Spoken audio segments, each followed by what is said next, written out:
আসসালামু আলাইকুম দর্শক। সাম্প্রতিক বাংলাদেশের নানা বিষয় নিয়ে আজকে আমাদের সঙ্গে আলোচনায় আছেন রাজনৈতিক বিশ্লেষক। সুপ্রিয় দর্শক, সাজ্জাদ কাদিরের শুভেচ্ছা নিন।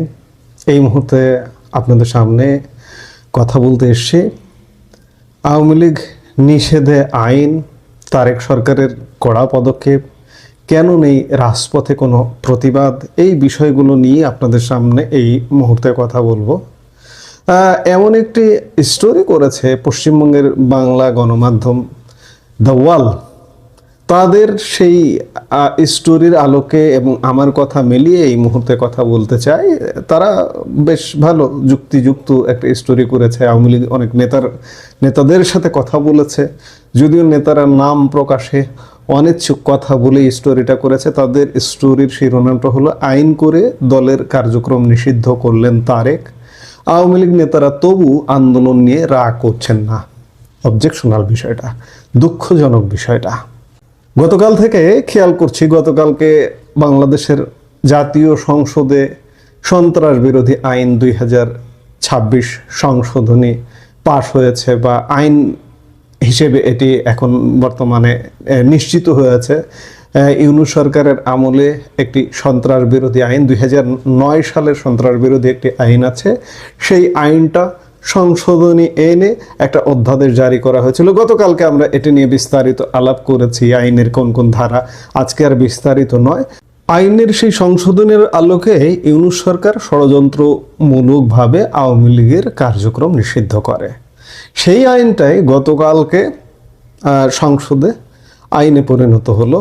এটি বিল আকারে উত্থাপনের পরে এটা আইন, এখন রাষ্ট্রপতির স্বাক্ষরের পরে এটা আইন, অর্থাৎ সেই আইনে আওয়ামী লীগের নিষেধাজ্ঞাটা থাকলো।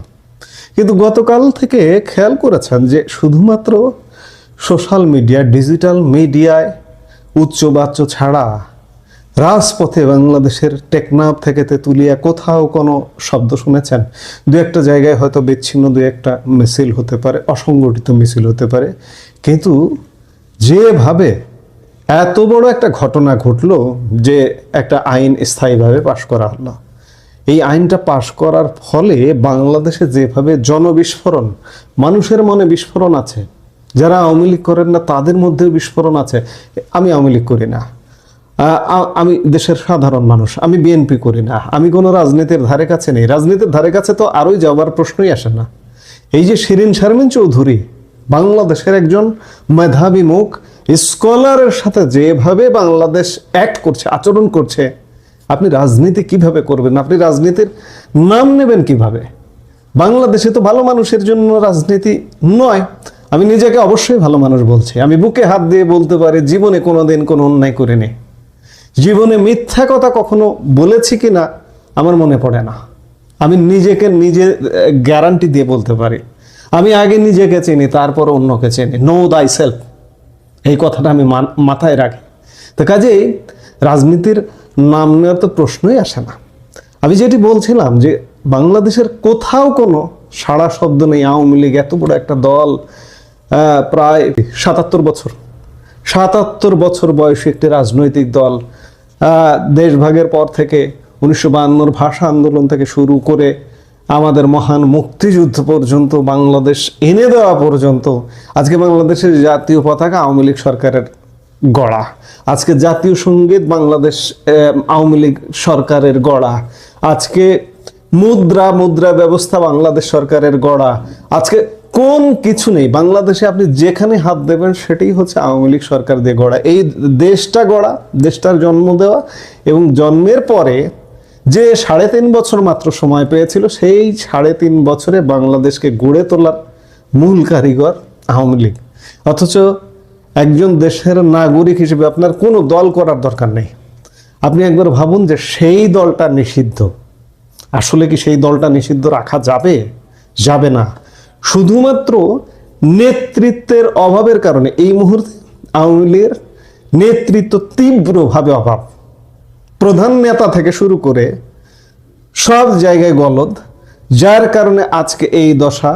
এই যে বিদেশিরা বলে, তৃতীয় শক্তি বলি, বাংলাদেশকে ব্যর্থ করে দিয়েছে, ব্যর্থ করে দিচ্ছে। এর শেষ কথায় আমরা এই মুহূর্তের বাংলাদেশে বসে বলতে পারি না।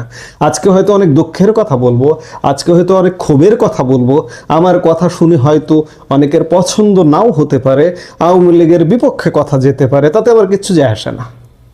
আমি আওয়ামী লীগ বিএনপি রাজনীতির ধার ধারে না। আজকে আমার মনে হয় যে এই দেশে কেন আমার জন্ম, আমি কেন আমার আদি দেশ, যদি আমি বলি আজকে আমার দুঃখের সাথেই বলতে হয়, আমি ভারতবর্ষের অংশ ছিলাম এক সময়। দেশভাগটা কেন হলো, এই দেশভাগটা কেন হলো, এটা নিয়ে আমার এখন প্রশ্ন। আজকে যদি বিশাল ভারতের অংশ আমরা থাকতাম, তাহলে হয়তো আজকে এইভাবে এই পরিস্থিতির শিকার হতাম না, এতটা নাস্তানাবুদ হতে পারতাম না। আজকে আমরা পদে পদে নাস্তানাবুদ হচ্ছি। আমি শুরুতেই বলেছি, আশ্চর্যের বিষয় হলো দল নিষিদ্ধ হওয়ার মতো এত বড় ঘটনার পরেও আওয়ামী লীগ নেতাদের মধ্যে রাজপথে নামার কোনো লক্ষণ নেই। কেন এই নীরবতা? তবে কি আওয়ামী লীগের অবস্থা, আওয়ামী লীগের শাসনকালে 16 বছরের যে সময়টা ছিল, সেই সময়ে বিএনপির যে করুণ অবস্থা ছিল, সেই করুণ অবস্থার চেয়েও কি আওয়ামী লীগের অবস্থা আজকে খারাপ? আজকে প্রশ্ন আসছে। আওয়ামী লীগের নিষেধাজ্ঞা জারি আছে একটা নির্বাহী আদেশের মাধ্যমে। আমি গতকালকেও বলেছি, নির্বাহী আদেশটা যদি এখনই উঠিয়ে নেওয়া হয়, তাহলে উঠিয়ে নেবে কিভাবে? আপনার তো চাপ সৃষ্টি করতে হবে দেশীয় এই মাটি থেকে আন্তর্জাতিকভাবে, তাহলে নির্বাহী আদেশটা উঠে যাবে। যে আইনই পাশ হোক না কেন, যে কঠোর আইনই পাশ হোক না কেন, কঠোর আইন পাশ হয়েছে, ওই কঠোর আইনের আওতায় আজকে যারা পাশ করেছে কালকে তারাও পড়তে পারে, এটা তাদের জন্য বুমেরাং হতে পারে। কিন্তু এই যে আওয়ামী লীগের নিষেধাজ্ঞায় যে নির্বাহী আদেশটা আছে, এই আদেশটা যদি প্রত্যাহার করা হয় আরেকটা আদেশ দিয়ে, যে এত তারিখে যে আদেশটা জারি করা হয়েছিল 2025-এর 12 মে, সেই আদেশ প্রত্যাহার করা হলো, তাহলে আওয়ামী লীগ স্বাভাবিক কার্যক্রমে ফিরবে। আমি বারবার বলছি, এতে বিভ্রান্ত হওয়ার কিছু নেই যে সংসদে আইন পাশ করে আওয়ামী লীগের নিষেধাজ্ঞা জারি করা হয়েছে, এই আওয়ামী লীগের নিষেধাজ্ঞা উঠাইতে হলে আবার সংসদে যেতে হবে, এমন কোনো কিছু না। কিন্তু যে ওই আইনটা রদ করতে হবে না, ওই আইন রদ করার দরকার নেই, শুধু আরেকটা নির্বাহী আদেশ দিতে হবে যে এই নির্বাহী আদেশটা উইথড্র করা হলো। আওয়ামী লীগের নিষেধাজ্ঞা এখন একটা স্থায়ী রূপ পেয়েছে। এই সিদ্ধান্তের প্রতিক্রিয়ায় আওয়ামী লীগ দলগতভাবে জাস্ট একটা বিবৃতি দিয়ে খালাস হয়ে গেছে। কিন্তু সমস্যাটা অন্য জায়গায়। দলের তৃণমূল কর্মীরা বলছেন যে শুধু বিবৃতি দিয়ে কি হবে, তারা প্রচণ্ড হতাশ। আসলে তৃণমূলের বক্তব্য হলো, শুরুতে বলা হয়েছিল নতুন সরকারকে কিছুটা সময় দেওয়া হচ্ছে, তাই কোনো বড় কর্মসূচি নেই। কিন্তু এখন তো অস্তিত্ব নিয়েই টান পড়ছে। সরকার একের পর এক আইন করে দলকে কোণঠাসা করছে, অথচ শীর্ষ নেতৃত্ব এখনো উচ্চবাচ্য করছে না। আপনি আওয়ামী লীগ করেন, সাপোজ আপনি আওয়ামী লীগের তৃণমূলের একজন নেতা, ধরেন একটি জেলার নেতা, আপনি জানেন যে আপনার দল কি করতে যাচ্ছে, কি তার পরিকল্পনা, এই যে 20 মাসে কি ছিল, আগামীতে কি আছে, আপনি জানেন? কেউ বলতে পারবেন? যদি জেনে থাকেন একটু কমেন্ট করেন। আমি দ্য ওয়ালের রেফারেন্স দিয়ে আলাপটা করছি। দ্য ওয়াল এই ঘটনাটা নিয়ে বেশ গভীরে যাবার চেষ্টা করেছে এবং তারা দলের প্রথম সারির কয়েকজন নেতার সাথে যোগাযোগও করেছে। তখন এক চাঞ্চল্যকর তথ্য পেয়েছে দ্য ওয়াল। নেতারা বলছেন, আন্দোলন নিয়ে সম্প্রতি দলের ভেতরে কোনো কার্যকর বৈঠকই হয়নি। বিশেষ করে শেখ হাসিনাকে মৃত্যুদণ্ড দেওয়ার প্রতিবাদে যে দেশব্যাপী হরতাল ডাকা হয়েছিল, তা সফল করতে না পারার পর থেকে শীর্ষ নেতৃত্ব যেন খোলসের ভেতরে আবারও ঢুকে পড়েছে। একটু একটু বের হয়, আবার ঢুকে পড়ে। অবস্থাটা এই রকম। সবচেয়ে অবাক করা বিষয় হলো, এই সংকটকালেও নেতারা নিজেদের নাম প্রকাশ করতে ভয় পান। তারা বলছেন, বিএনপি ক্ষমতায় আসছে, এটা স্পষ্ট হওয়ার পর থেকেই অনেক প্রভাবশালী নেতার মুখ বন্ধ হয়ে গেছে। বিপরীতে মাঝারি স্তরের নেতারা এখনো তারেক রহমান ও বিএনপির বিরুদ্ধে কিছুটা সরব, যা আবার অনেক প্রবীণ নেতার পছন্দ নয়। অর্থাৎ দল যখন নিষিদ্ধ হওয়ার মুখে, তখনও আওয়ামী লীগের অন্দরে গোষ্ঠীবাজি আর অন্তর্দ্বন্দ্ব থামছে না। নিজেরা মারামারি ফাটাফাটি করে শেষ করে দিচ্ছে। আমাদের পাশের দেশে কিছু নেতারা আছে, ইউকেতে কিছু নেতারা আছে, নিজেরা ও ওরে পছন্দ করে না, ও ওরে পছন্দ করে না, ও ওর পেছনে মানে লেগে থাকা, এগুলো নিয়ে আওয়ামী লীগ এখন ব্যস্ত।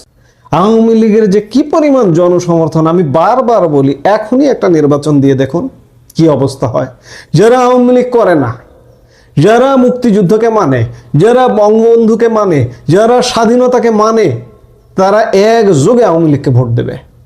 অথচ আওয়ামী লীগের কার্যকর নেতৃত্ব নাই। এর চেয়ে দুর্ভাগ্য আওয়ামী লীগের জন্য শুধু নয়, বাংলাদেশের জন্য আর হতে পারে না। এই প্রেক্ষাপটে আওয়ামী লীগ দেশের গণতন্ত্রকামী মানুষ, নাগরিক সমাজ এবং তরুণ প্রজন্মের প্রতি ঐক্যবদ্ধ হবার আহ্বান জানিয়েছে। তারা বলছে ইতিহাস থেকে অনুপ্রেরণা নিয়ে তারা আন্দোলন সংগ্রাম অব্যাহত রাখবে। কিন্তু প্রশ্ন হলো, এই আন্দোলন কি শুধু কাগজের বিবৃতিতে সীমাবদ্ধ থাকবে, নাকি না রাজপথে দেখা যাবে? এই যে এত মানুষ আওয়ামী লীগকে সমর্থন করছে, এই সমর্থনটার প্রতিও আপনাদের কি কোনো দয়া মায়া নেই? এই সমর্থনটার প্রতিও কি আপনাদের কোনো দায়বদ্ধতা নেই? বাংলাদেশের প্রতি আপনাদের কি কোনো দায়বদ্ধতা নেই? আপনারা একটা বিবৃতি দিয়ে খালাস। এই মুহূর্তে একটি বড় প্রশ্ন আমাদের সামনে এসে দাঁড়িয়েছে, আওয়ামী লীগের বর্তমান অবস্থা কি বিএনপির সেই 16 বছরের অবস্থার চেয়েও করুন? আমরা দেখেছি আওয়ামী লীগ যখন ক্ষমতায় ছিল তখন বিএনপি বছরের পর বছর ঈদের পর আন্দোলন বলে সময় পার করেছে, কিন্তু সফল হতে পারেনি। শেষ পর্যন্ত একটি দেশি বিদেশি তৃতীয় শক্তির হস্তক্ষেপে আওয়ামী লীগের পতন ঘটে। সেই সুবাদে বিএনপি আজ সুবিধাভোগী। বিএনপি বরাবরই সুবিধাভোগী। 1975 সালে বঙ্গবন্ধু সপরিবারে নিহত হবার পরেও বিএনপি সুবিধাভোগী হয়েছিল। আজকে 2024 সালের আওয়ামী লীগ সরকার পতনের পরেও পতন করলো আরেকটা শক্তি, তৃতীয় শক্তি। সুবিধা নিল বিএনপি, সুবিধাভোগী বিএনপি। এখন প্রশ্ন আসছে, তাহলে কি আওয়ামী লীগের অস্তিত্ব রক্ষায়ও কি কোনো তৃতীয় শক্তির প্রয়োজন হবে? সেই শক্তি কবে আসবে? নাকি রাজপথের লড়াই ছাড়াই আওয়ামী লীগ ইতিহাসের পাতায় হারিয়ে যাবে? হারিয়ে যাবার কথা নয়, এখনো বলছি আমরা, কারণ বাংলাদেশের মাটি আওয়ামী লীগকে চায়, বাংলাদেশের মানুষ আওয়ামী লীগকে চায়, বাংলাদেশ চায়। এত জনসমর্থন কিভাবে হারিয়ে যায়? হারিয়ে যাবে না, এখনো সময় আছে, হারিয়ে যাবে না। আওয়ামী লীগ মুসলিম লীগ হয়ে যাবে না কার্যকর যদি পদক্ষেপ নেওয়া হয়। এই যে বিদেশে বসে বড় বড় কথা, বড় বড় লেকচার, এইসব লেকচার না মেরে আপনারা একটা ঘোষণা দিন তো, যে বিদেশে যত নেতৃত্ব আছে সবাই একযোগে দেশে ফিরবে।